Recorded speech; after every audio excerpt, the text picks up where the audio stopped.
আপনাদেরকে যে বিষয়টা জানানোর জন্য আমি ভিডিওটা করছি সেটা হচ্ছে যে যারা বাংলাদেশ থেকে চায়নায় টুরিস্ট ভিসার জন্য আগমন করতে চাচ্ছেন বা যারা বাংলাদেশ থেকে চায়নায় টুরিস্ট ভিসার জন্য ভ্রমণ করতে চাচ্ছেন তারা অবশ্যই আমার সাথে যোগাযোগ করতে পারেন। আর টুরিস্ট ভিসার জন্য এই পাসপোর্টের সাথে আরো কিছু ডকুমেন্টস জরুরি, সেই ডকুমেন্টস গুলো আমি আপনাদেরকে বলতেছি।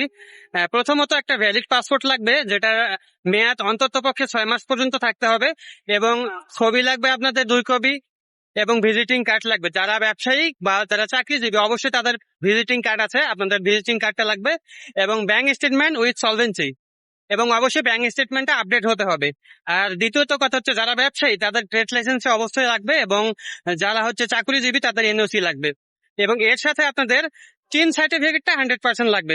এবং দ্বিতীয়ত আমাদের অফিস থেকে আমরা একটা চায়না ইনফরমেশন পেজ দিয়ে থাকি, সেই চায়না ইনফরমেশন পেজে যা যা ডকুমেন্টস আর কি ইনফরমেশন পেজটাতে চাইছে সেসব ডকুমেন্টস দিয়ে আপনারা ইনফরমেশন পেজটা ফিল আপ করে দিলে আমরা আপনাদের জন্য সঠিকভাবে চায়না ভিসা ঠিক 7 থেকে 10 কর্মদিবসের মধ্যে আমরা কমপ্লিট করে দিতে পারবো। তো যাদের প্রয়োজন হবে তারা অবশ্যই ইনবক্সে যোগাযোগ করবেন। আসসালামু আলাইকুম।